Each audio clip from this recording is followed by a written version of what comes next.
வணக்கம். 6 மணி செய்திகளுக்கு வரவேற்பது நான் நந்தா. தொடர்ந்து 1 நிமிட செய்தி தொகுப்புகளை பார்க்கலாம். வீட்டு இணைப்புகளுக்கு மின்கட்டண உயர்வு இல்லை எனவும் இலவச மின்சார சலுகைகள் தொடரும் எனவும் தமிழ்நாடு அரசு தெரிவித்துள்ளது. கடந்த ஆண்டு செப்டம்பர் மாதம் தமிழ்நாட்டில் மின்சார கட்டணம் உயர்த்தப்பட்டது. அப்போது கட்டண உயர்வுக்கு ஒப்புதல் அளித்த மின்சார ஒழுங்குமுறை ஆணையம் ஆண்டுதோறும் ஜூலை 1ஆம் தேதி மின் கட்டணத்தை உயர்த்த அனுமதி அளித்தது. இதனால் இந்த ஆண்டுக்கான மின் கட்டண உயர்வு ஜூலை 1ஆம் தேதி முதல் அமலுக்கு வரவுள்ளதாக தகவல் பரவியது. 9 மாதங்களில் மீண்டும் மின் கட்டணம் உயர்த்தப்பட உள்ளதாக வெளியான தகவலால் அதிர்ச்சியடைந்த மக்கள் மின் கட்டணத்தை உயர்த்த திட்டமிட்டிருந்தால் அந்த முடிவை கைவிட வேண்டும் என வலியுறுத்தினர். மின் கட்டண உயர்வு குறித்து உயர் அதிகாரிகளுடன் மின்வாரிய தலைவர் ராஜேஷ் லக்கானி ஆலோசனை நடத்திய நிலையில் ஜூலை 1ஆம் தேதிக்கு பிறகும் வீட்டு இணைப்புகளுக்கு எவ்வித மின் கட்டண உயர்வும் இருக்காது என்று தமிழ்நாடு அரசு விளக்கம் அளித்துள்ளது. மேலும் வீடுகளுக்கான 100 யூனிட் இலவச மின்சாரம் தொடரும் எனவும் வேளாண் இணைப்புகள், குடிசை இணைப்புகள், கைத்தறி, விசைத்தறிகள் போன்றவைகளுக்கு அளிக்கப்படும் இலவச மின்சார சலுகைகள் தொடர்ந்து வழங்கப்படும் என்றும் தெளிவுபடுத்தியுள்ளது. பிற மாநிலங்களுடன் ஒப்பிடும்போது தமிழ்நாட்டில் மிக குறைந்த அளவிலேயே மின் கட்டணம் உயர்த்தப்படுவதாக தமிழ்நாடு அரசு தெரிவித்துள்ளது.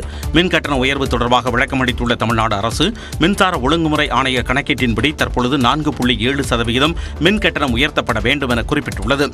கடந்த செப்டம்பர் மாத மின் கட்டணம் உயர்த்தப்பட்டதால் கணக்கீட்டு காலத்தை மாற்றியமைத்து கட்டண உயர்வு விகிதத்தை 4.7% இருந்து 2.18% குறைத்ததாக கூறியுள்ளது. கட்டண உயர்வில் இருந்து பொதுமக்களை பாதுகாக்கும் வகையில் வீட்டு இணைப்புக்கான 2.18% கட்டண உயர்வை தமிழ்நாடு அரசே ஏற்கும் எனவும் இந்த கூடுதல் தொகையை மின் வாரியத்திற்கு மானியமாக வழங்க முதலமைச்சர் உத்தரவிட்டுள்ளதாகவும் தெரிவித்துள்ளது. இந்த ஆண்டு மகாராஷ்டிரா, கர்நாடகா உள்ளிட்ட மாநிலங்களில் வீடு உள்ளிட்ட அனைத்து வகை மின் இணைப்புகளுக்கும் மின் கட்டணம் உயர்த்தப்பட்டுள்ளது. தமிழ்நாட்டில் வீடுகளுக்கு மின் கட்டணம் எனவும் வணிக மற்றும் தொழில் மின் இணைப்புகளுக்கும் மிக குறைந்த அளவிலேயே கட்டணத்தை உயர்த்தியுள்ளதாகவும் விளக்கமளித்துள்ளது. வணிக மற்றும் தொழில் இணைப்புகளுக்கு யூனிட் ஒன்றுக்கு 13 பைசா முதல் 21 பைசா வரை மின் கட்டணம் உயர்த்தப்படுவதாக அறிவிக்கப்பட்டுள்ளது. இதை திரும்ப பெற வேண்டும் என சிறு குறு தொழில் நிறுவனத்தினர் கோரிக்கை விடுத்துள்ளனர். ஏற்கனவே உயர்த்தப்பட்டதை குறைக்குமாறு போராட்டம் நடத்தி வரும் நிலையில் தற்பொழுது மீண்டும் உயர்த்துவதா என அவர்கள் கேள்வி எழுப்பியுள்ளனர். கன்சிடர் பண்ணுறோம், இது வரைக்கும் கன்சிடர் பண்ணவே இல்லை. 2-3 முறை அமைச்சர் சந்திச்சாலும் பேசணும், எல்லாம் கம்மி பண்ணிடுறோம், அதை பண்ணுறது நாங்கள் ஒன்றுமே பண்ணல. திருப்பி ஏற்றிருக்கிறாங்க. ஏற்றும் போது சிறு குறு தொழில்கள் ஏற்கனவே நசிந்த நிலையில் இருக்குது. நிறைய ஆர்டர்ஸ் எல்லாம் கம்மியாகிட்டே வருது. பயங்கரமாக நெருக்கடி வருங்க இப்போ. ஏன்னா ஒரு மாதமும் நாங்கள் மின்சாரத்துக்கு கட்டுறதே பயங்கர ஜாஸ்தியாக கட்டிட்டு இருக்கிறோம். இன்னும் ஜாஸ்தி 10% கட்டும்போது வாடகையும் கொடுத்து மின்சார கட்டணமும் ஜாஸ்தி பண்ணி எல்லாமே ஜாஸ்தியாகிட்டே போனால் என்ன பண்ணுறோன்னு தெரியல. கட்டண உயர்வை திரும்ப பெற்றால் தான் சிறு குறு தொழில்துறை வளர்ச்சியடையும் எனவும் தெரிவித்தனர். இது மேலும் வெந்த புண்ணில் வேலை பாய்ச்சுவது போல் கடுமையான நெருக்கடி தொழில்துறைக்கு ஏற்படுத்துகிறது. குறிப்பாக தமிழகத்தில் இருக்கின்ற குறு சிறு தொழில்கள் என்பது தொடர்ச்சியாக அது நடத்த முடியாமல் இன்று தள்ளாடி கொண்டிருக்கின்ற வேளையில் இந்த கட்டண உயர்வு என்பது பெரும் சுமையாக அமையும். தமிழக அரசு தயவு கூர்ந்து இந்த கட்டண உயர்வுகளாம் கைவிடுவது மட்டுமல்ல, ஏற்கனவே கிலோவாட்டுக்கான கட்டண உயர்வை திரும்ப பெற வேண்டும். அதே போல் பீக் அவர் கட்டணத்தை திரும்ப பெற வேண்டும். ஏற்கனவே ஏற்றுமதி பாதிக்கப்பட்டுள்ளதால் கட்டண உயர்வை பரிசீலிக்க வேண்டும் என ஜவுளித்துறையினர் வலியுறுத்தியுள்ளனர். யார் ஒப்புக்கொண்டாலும் ஒப்புக்கொள்ளாவிட்டாலும் அனைத்து துறைகளிலும் தமிழ்நாடு தலைநிமிர்ந்து கம்பீரமாக நிற்கிறது என முதலமைச்சர் மு.க. ஸ்டாலின் தெரிவித்துள்ளார். அரசு தொழிற்பயிற்சி நிலையங்களை நவீன தொழில்நுட்ப மையங்களாக தரம் உயர்த்த டாடா டெக்னாலஜிஸ் நிறுவனத்துடன் தமிழ்நாடு அரசு ஒப்பந்தம் செய்துள்ளது. அதன்படி முதற்கட்டமாக 762 கோடியே 30 லட்சம் ரூபாய் செலவில் 22 அரசு தொழிற்பயிற்சி நிலையங்களில் தொழில்நுட்ப மையங்கள் அமைக்கப்பட்டுள்ளன.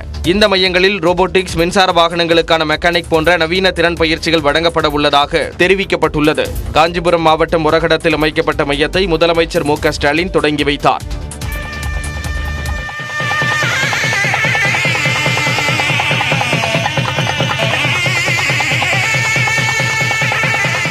நிகழ்ச்சியில் பேசிய முதலமைச்சர் இந்தியாவிலேயே தமிழ்நாட்டில்தான் அதிக எண்ணிக்கையிலான தொழிற்சாலைகள் உள்ளதாகவும் தொழில்துறையில் மட்டுமின்றி ஆட்டோமொபைல், பொறியியல், ஜவுளி உள்ளிட்ட பல்வேறு துறைகளில் தமிழ்நாடு முன்னிலையில் உள்ளதாகவும் தெரிவித்தார். யார் ஒப்புக்கொண்டாலும் ஒப்புக்கொள்ளாவிட்டாலும், யார் மறைத்தாலும் தமிழ்நாடு என்பது அனைத்து துறைகளிலும் தலைசிறந்த மாநிலமாக, தலைநிமிர்ந்த, ஏன் கம்பீரமாக இன்றைக்கு நின்று கொண்டிருக்கிறது. மேலும் அரசு தொழிற்பயிற்சி மையங்களின் திறப்பு தமிழ்நாடு அரசின் சாதனைகளில் மேலும் ஒரு மைல்கல் எனவும் அவர் கூறினார்.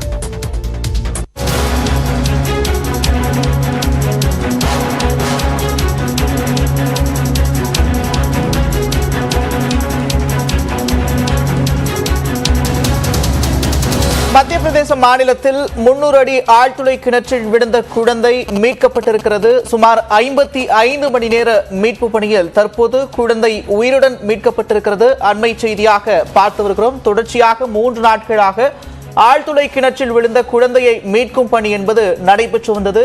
கிணற்றில் விழுந்தபோது குழந்தை 55 அடி பள்ளத்தில் இருந்தபோது தொடர்ச்சியாக சரிந்து 300 அடி ஆழத்திற்கு குழந்தை சென்று விட்டது. தொடர்ச்சியாக நவீன தொழில்நுட்ப முறைகளை பயன்படுத்தி மீட்பு பணிகள் என்பது நடைபெற்று வந்த நிலையில் தற்போது குழந்தை மீட்கப்பட்டிருக்கிறது.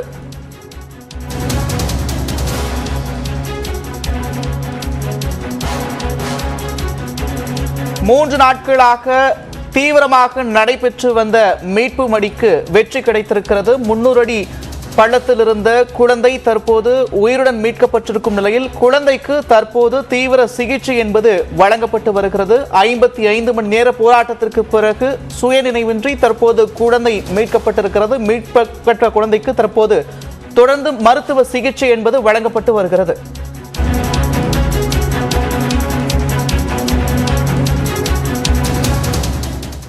தொடர்ந்து 1 நிமிட செய்தி தொகுப்புகளை பார்க்கலாம். இந்தியாவிலேயே புத்திசாலி மாணவர்கள் தமிழகத்தில்தான் அதிக அளவில் உள்ளதாக டாடா குழும தலைவர் சந்திரசேகரன் பெருமிதம் தெரிவித்துள்ளார். காஞ்சிபுரம் மாவட்டம் உரக்கடத்தில் அரசு தொழிற்பயிற்சி நிலையத்தில் நடந்த நிகழ்ச்சியில் பேசிய சந்திரசேகரன், தொழில்நுட்பம் வேகமாக வளர்ந்து வரும் காலகட்டத்தில் மாணவர்கள் திறமையை வளர்த்துக் கொள்ள வேண்டும் என்றார்.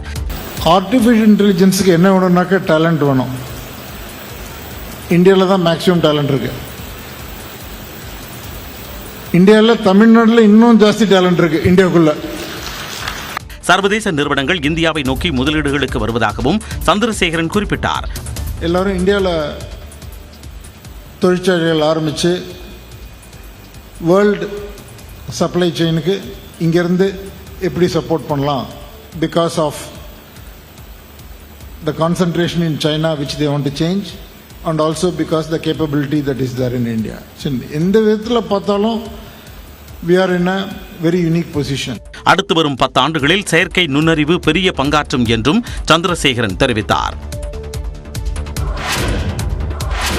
பதவி பசி காரணமாகவே ஓ பன்னீர்செல்வம் வழக்கு தொடர்ந்துள்ளதாக அதிமுக தரப்பில் சென்னை உயர்நீதிமன்றத்தில் வாதிடப்பட்டது. அதிமுக பொதுக்குழு தீர்மானங்களையும் பொதுச் செயலாளர் தேர்தலையும் எதிர்த்து ஓ பன்னீர்செல்வம் அணியினர் தாக்கல் செய்த மேல்முறையீட்டு மனுக்கள் நீதிபதிகள் மகாதேவன் மற்றும் முகமது ஷபீக் அடங்கிய அமர்வு முன்பு விசாரணைக்கு வந்தது. அப்போது அதிமுக தரப்பில் ஆஜரான மூத்த வழக்கறிஞர் CS வைத்தியநாதன், கட்சி விதிப்படி கட்சி விவகாரங்கள் தொடர்பாக பொதுக்குழு எடுக்கும் முடிவுகளே இறுதியானது எனவும் கட்சியின் அனைத்து முடிவுகளையும் அடிப்படை தொண்டர்களிடம் கேட்டு எடுக்க முடியாது எனவும் தெரிவித்தார். ஓ பன்னீர்செல்வம் ஒரு காலத்தில் தலைவராகவும் முதல்வராகவும் இருந்திருக்கலாம் என்றும், ஆனால் மக்களின் விருப்பப்படித்தான் கட்சி தொடர வேண்டும் என்றும் வாதிட்டார். பதவி பசி காரணமாகவே இந்த வழக்கை OPS தாக்கல் செய்திருப்பதாக கூறி வாதங்களை நிறைவு செய்தார். எடப்பாடி பழனிசாமி தரப்பில் மூத்த வழக்கறிஞரான விஜய் நாராயணன் வாதங்களுக்காக வழக்கு விசாரணை வெள்ளிக்கிழமைக்கு ஒத்திவைக்கப்பட்டுள்ளது. டெல்லியில் நடைபெற்று வரும் தேசிய விளையாட்டுப் போட்டிகளில் தமிழக மாணவர்கள் பங்கேற்காததற்கு அதிகாரிகளே காரணம் என்று உடற்கல்வி ஆசிரியர்கள் சங்கம் குற்றம் சாட்டியுள்ளது. அகில இந்திய பள்ளிகள் விளையாட்டுக் குழுமம் சார்பில் ஆண்டுதோறும் தேசிய விளையாட்டுப் போட்டிகள் நடத்தப்பட்டு வருகின்றன. இந்த போட்டியில் கலந்து கொள்ளும் மாணவர்களை அந்தந்த மாநில அரசு தேர்வு செய்து போட்டிக்கு அனுப்புகின்றன. அதன்படி இந்த ஆண்டிற்கான விளையாட்டுப் போட்டிகள் கடந்த 6ஆம் தேதி டெல்லியில் தொடங்கியது. ஆனால் அந்த போட்டியில் பங்கேற்க வேண்டிய மாணவர்களை தமிழ்நாடு அரசு இந்த ஆண்டு தேர்வு செய்யவில்லை. இதனால் மாணவ மாணவிகள் தேசிய அளவிலான விளையாட்டுப் போட்டிகளில் பங்கேற்க முடியாத சூழல் ஏற்பட்டுள்ளது. இந்நிலையில் இதுகுறித்து விளக்கமளித்துள்ள மாநில முதன்மை உடற்கல்வி ஆய்வாளர், மே மாதத்தில் பொதுத் தேர்வுகள் இருந்ததாலும் கோடை விடுமுறை காரணமாகவும் மாணவர்களை போட்டிகளுக்கு அனுப்ப போதிய அவகாசம் இல்லை என்றார். இந்திய பள்ளி விளையாட்டு கூட்டமைப்பினர் 2 பிரிவாக பிரிந்து செயல்படுவதால் முறையான தகவல் பள்ளிக்கல்வித்துறைக்கு கிடைக்கவில்லை என்றும் குற்றம் சாட்டினார். இது தொடர்பாக பேசிய உடற்கல்வி ஆசிரியர்கள் சங்க செயலாளர் ராஜா சுரேஷ், அதிகாரிகளின் கவனக்குறைவால் தான் தமிழக மாணவர்கள் பங்கேற்க முடியாமல் போனது என்றார். ஒரு சில கம்யூனிகேஷன் கேப், அதிகாரிகள் கிடைக்க மாணவர்களுக்கு தகவல் தெரிவிக்காத காரணத்தினால இந்த நிகழ்வு நடைபெற்றது. இந்த வருங்காலங்களில் இதுபோல நடைபெறக்கூடாது. விளையாட்டிற்கு ஒதுக்கப்படும் நிதியை அதிகரிக்க வேண்டும் என்றும் ராஜா சுரேஷ் கேட்டுக் கொண்டார். தமிழகத்தில் உள்ள பல்வேறு பல்கலைக்கழகங்களில் பட்டமளிப்பு விழா தாமதமாவதற்கு ஆளுநரே காரணம் என உயர்கல்வித்துறை அமைச்சர் பொன்முடி குற்றம் சாட்டியுள்ளார். சென்னையில் செய்தியாளர்களை சந்தித்த அமைச்சர் பொன்முடி, திருச்சி பாரதிதாசன் உள்ளிட்ட பல்கலைக்கழகங்களில் பட்டமளிப்பு விழா நடத்தப்படாததால் மாணவர்களுக்கு ஏற்பட்டுள்ள பாதிப்புகள் குறித்து விளக்கம் அளித்தார். தமிழகத்தில் மொத்தமுள்ள 13 பல்கலைக்கழகங்களில் 2022ஆம் ஆண்டில் படிப்பை படித்தவர்களுக்கு அண்ணா பல்கலைக்கழகம் மட்டுமே பட்டம் வழங்கியுள்ளதாக கூறினார். உரிய நேரத்தில் பட்டமளிப்பு விழா நடத்தப்படாததால் மாணவர்கள் உயர்கல்வி பயிலுவதிலும் வேலைக்கு செல்வதிலும் செய்வதிலும் மிகுந்த சிரமத்தை எதிர்கொள்வதாக கூறினார். கிட்டத்தட்ட அவங்க என்ன எதிர்பார்க்குறாரு ஆளுநர்னா, அங்கே சிறப்பு விருந்தினர்கள்னு கொண்டாடுவாங்க கான்வெகேஷனுக்கு. அது பூரா தமிழ்நாட்டில் இருக்கவங்க தான் இதுவரையில் நிறைய பேர், பெரும்பாலும் இங்கே தமிழ் முதல்வர் அந்த மாதிரி வச்சு தான் கான்வெகேஷன் கொடுத்துருந்தாங்க. அவர் மத்திய அமைச்சர்களிடம் தேதி வாங்கி அவங்கள கூட்டாந்தான் நடத்தணும்னு ஒரு எண்ணம் இருக்குது. அவங்க தேதி கொடுக்கறதுல டிலே ஆகுது. இதனிடையே மதுரையில் செய்தியாளர்களிடம் பேசிய முன்னாள் அமைச்சர் செல்லூர் ராஜ், ஆளுநருக்கும் தமிழ்நாடு அரசுக்கும் இடையேயான மோதலால் தமிழக மக்களின் நலன்தான் பாதிக்கப்படும் என்று கூறினார். அவர் இங்கே அவர் பேசுவதெல்லாம் சில அரசியல் கருத்துக்கள்லாம் ஏற்றுக்கொள்ள முடியாது. அதே நேரத்தில் ஆளுநரை ஆளுங்கட்சி விமர்சனம் செய்வதை நாங்கள் ஏற்றுக்கொள்ள விரும்பவில்லை. ஏன்னா ஆளுநர் என்பவர் ஆட்சி கட்டளுக்கு தலைமை தாங்கக்கூடியவர். அவர் இல்லாமல் ஒரு அணு அசையாது. அவருடைய அனுமதி இருந்து தான் எந்த திட்டங்களை நிறைவேற்ற முடியும். ஆளுநர் RN ரவி பேசும் ஒரு சில அரசியல் கருத்துக்களை ஏற்றுக்கொள்ள முடியாது என்றும் செல்லூர் ராஜு தெரிவித்தார். தமிழ்நாடு பழங்குடி ஆன்றோர் மன்றம் செயல்படாத நிலையில் இருப்பது குறித்து நியூஸ் 18 தமிழ்நாடு செய்தி வெளியிட்டதன் எதிரொலியாக இந்த மன்றம் விரைவில் சீரமைக்கப்படும் என்று தமிழ்நாடு அரசு அறிவித்துள்ளது. அரசின் நலத்திட்டங்களை பழங்குடியின மக்களுக்கு பெற்றுத் தருவதற்காக ஆன்றோர் மன்றம் உருவாக்கப்பட்டது. 3 ஆண்டுகளுக்கு ஒருமுறை மாற்றப்பட வேண்டிய இந்த குழுவின் பதவிக்காலம் கடந்த 2021ஆம் ஆண்டு பிப்ரவரி 1ஆம் தேதியுடன் நிறைவடைந்தது. அதன் பின்னர் உறுப்பினர் நியமனமின்றி 2 ஆண்டுகளாக முடங்கி கிடப்பது தகவல் அறியும் உரிமை சட்டத்தின் மூலம் தெரியவந்தது. மாதந்தோறும் நடத்த வேண்டிய கூட்டம் கடந்த 27 மாதங்களாக நடைபெறாத நியூஸ் 18 தமிழ்நாடு சுட்டிக்காட்டியது. இந்நிலையில் ஆதி திராவிட நலத்துறை அமைச்சர் கயல்விழி அளித்துள்ள விளக்கத்தில் பழங்குடியினர் ஆன்றோர் மன்றம் விரைவில் மறுசீரமைக்கப்படும் என்று தெரிவித்துள்ளார். அனைத்து பழங்குடி பிரிவினரையும் உள்ளடக்கி 2 MLAக்கள் உள்ளிட்ட 15 உறுப்பினர்கள் தேர்வு செய்யப்பட்டுள்ளதாக குறிப்பிட்டுள்ள அவர், ஆதி திராவிடர் பழங்குடியினர் மாநில ஆணையத்தைப் போல இந்த மன்றமும் சிறப்பாக செயல்படும் என உறுதியளித்துள்ளார்.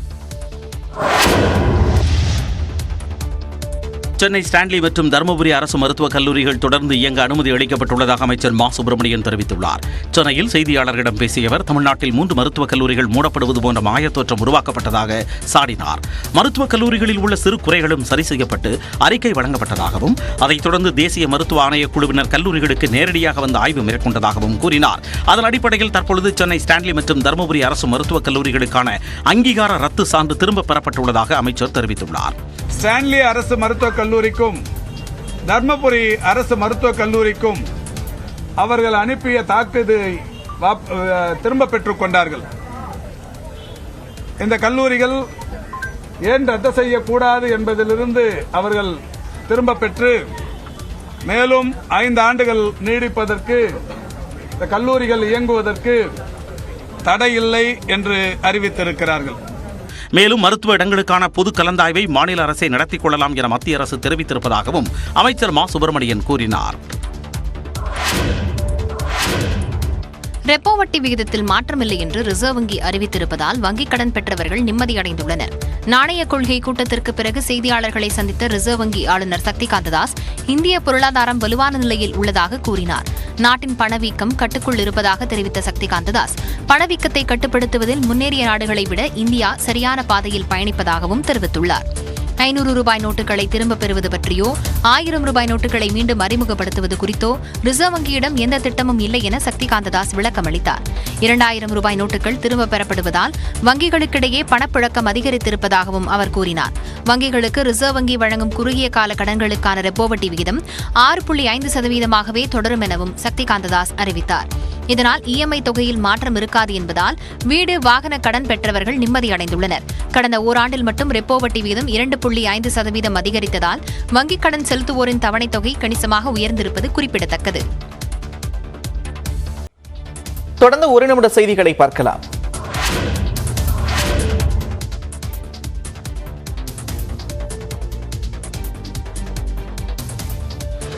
விழுப்புரம் மாவட்டம் மேல்பாதி திரௌபதி அம்மன் கோயிலுக்கு சீல் வைக்கப்பட்ட சம்பவத்தை தொடர்ந்து பதற்றம் சற்று தணிந்ததால் பாதுகாப்பு குறைக்கப்பட்டுள்ளது. கோலியனூர் அருகே மேல்பாதி கிராமத்தில் உள்ள திரௌபதி அம்மன் கோயிலுக்குள் பட்டியலின மக்களை அனுமதிக்கக்கூடாது என மற்றொரு சமூகத்தினர் தொடர்ந்து எதிர்ப்பு தெரிவித்து வருகின்றனர். இருதரப்பையும் சமாதானப்படுத்த மாவட்ட ஆட்சியர் 2 முறையும் அதிகாரிகள் 6 முறையும் அமைதி பேச்சுவார்த்தை நடத்தியும் உடன்பாடு எட்டப்படவில்லை. இந்நிலையில் கோயிலுக்குள் அனுமதிக்க கோரி போராட்டத்தில் ஈடுபட பட்டியலின மக்கள் முடிவு செய்தனர். இதனால் சட்டம் ஒழுங்கு பாதிக்கப்படும் என கருதிய வருவாய்த்துறையினர் திரௌபதி அம்மன் கோயிலை பூட்டி சீல் வைத்தனர். இதையடுத்து கிராமத்தில் பதற்றம் நிலவியதால் ஏராளமான காவலர்கள் குவிக்கப்பட்டனர். மேல்பாதி கிராமத்திற்குள் வெளியாட்கள் செல்ல தடை விதிக்கப்பட்டதால் சாலைகள் வெறிச்சோடின. கிராமத்தில் பதற்றம் சற்று தணிந்ததால் தற்போது பாதுகாப்பு பணியில் உள்ள காவலர்களின் எண்ணிக்கை குறைக்கப்பட்டுள்ளது. இந்நிலையில் நாளை இரு சமூகங்களைச் சேர்ந்த முக்கிய நபர்கள் விழுப்புரத்தில் உள்ள வருவாய் கோட்டாட்சியர் அலுவலகத்தில் ஆஜராகி தங்கள் தரப்பு விளக்கத்தை எழுத்துப்பூர்வமாக அளிக்க உள்ளனர். கேரளாவில் தொடங்கியுள்ள தென்மேற்கு பருவமழையால் அதை ஒட்டியுள்ள தமிழக பகுதிகளில் மிதமான மழை பெய்தாலும் மற்ற இடங்களில் கடும் வெயில் வாட்டும் என வானிலை ஆய்வு மையம் தெரிவித்துள்ளது. வெப்பச்சலனம் காரணமாக தமிழ்நாட்டின் ஒரு சில இடங்களில் அடுத்த 4 நாட்களுக்கு மிதமான மழை பெய்ய வாய்ப்பு உள்ளதாக குறிப்பிடப்பட்டுள்ளது. எனினும் பெரும்பாலான இடங்களில் இயல்பை விட 2 முதல் 4 டிகிரி செல்சியஸ் வரை வெப்பநிலை அதிகரித்து 102 டிகிரி ஃபாரன்ஹீட் முதல் 105 டிகிரி ஃபாரன்ஹீட் வரை வெப்பநிலை பதிவாக வாய்ப்பு உள்ளதாக கூறப்பட்டுள்ளது. சென்னையில் அதிகபட்சமாக 104 முதல் 106 டிகிரி ஃபாரன்ஹீட் வரை வெயில் கொளுத்தும் எனவும் வானிலை ஆய்வு மையம் தெரிவித்துள்ளது. பிப்பர்ஜாய் புயல் காரணமாக அரபிக்கடல் பகுதியில் மணிக்கு 155 கிலோமீட்டர் வேகத்தில் சூறைக்காற்று வீசக்கூடும் என்பதால் அடுத்த 5 நாட்களுக்கு அரபிக்கடல் பகுதிகளுக்கு மீனவர்கள் செல்ல வேண்டாம் என வானிலை ஆய்வு மையம் அறிவுறுத்தியுள்ளது. புதுக்கோட்டை மாவட்டம் ஆலங்குடி சுற்றுவட்டார பகுதிகளில் சூறாவளி காற்றுடன் பெய்த கனமழையால் 500 ஏக்கரில் பயிரிட்டிருந்த வாழை மரங்கள் சேதமடைந்தன. புதுக்கோட்டை மாவட்டம் ஆலங்குடி சுற்றுவட்டார பகுதிகளில் நேற்று மாலை பலத்த சூறை காற்றுடன் கனமழை பெய்தது. இதனால் வானக்கன்காடு, கோட்டைக்காடு, வாண்டான் விடுதி, பெரியவாடி, கருக்காக்குறிச்சி உள்ளிட்ட பகுதிகளில் 500 ஏக்கர் பரப்பளவில் அறுவடைக்கு தயாராக இருந்த வாழை மரங்கள் சாய்ந்து சேதமடைந்தன. ஏக்கருக்கு 1,80,000 ரூபாய் அளவுக்கு செலவு செய்த நிலையில் வாழை மரங்கள் முறிந்ததால் பெரும் இழப்பை சந்தித்துள்ளதாக விவசாயிகள் வேதனை தெரிவித்தனர். ஏராளமான விவசாயிகள் பெரும் துயரத்தில் இருப்பதாகவும் அரசு உரிய நிவாரணம் வழங்கி வாழ்வாதாரத்தை பாதுகாக்க வேண்டும் எனவும் வேண்டுகோள் விடுத்துள்ளனர். அங்கங்க எல்லாருக்குமே பாதிப்பு தான். நார்மலான காற்றுல ஒரு கஜா புயலுக்கு ரேஞ்சுக்கு இந்த காற்று அடிச்சிருக்கு. எரு வைக்கிறதுலேருந்து இதுக்கு கம்பு கட்டுறதுலேருந்து இதோட பராமரிக்கிறதுக்கு களை வெட்டுறது. ஒரு கம்போட டன் வந்து பார்த்திங்கன்னாக்கா 8,000 ரூபா விற்கிது. ஒரு டன் கம்பு 8,000. நமக்கு டன்னுக்கு 40 கம்பு தான் உழுவுது. அப்போ கணக்கு பண்ணியில் பார்த்திங்கன்னா 120 ரூபாய்க்கு மேலே ஒரு கம்பு வருது. இந்த பகுதியில் நெல், சவுக்கு மரம், பலாமரம் மற்றும் பூச்செடிகளும் பாதிக்கப்பட்டதாக விவசாயிகள் கவலையுடன் குறிப்பிட்டனர். கோடை மழை மற்றும் சூறைக்காற்றால் சேதமடைந்த பயிர்களுக்கு உடனடியாக நிவாரணம் வழங்க வேண்டுமென எதிர்க்கட்சித் தலைவர் எடப்பாடி பழனிசாமி வலியுறுத்தியுள்ளார்.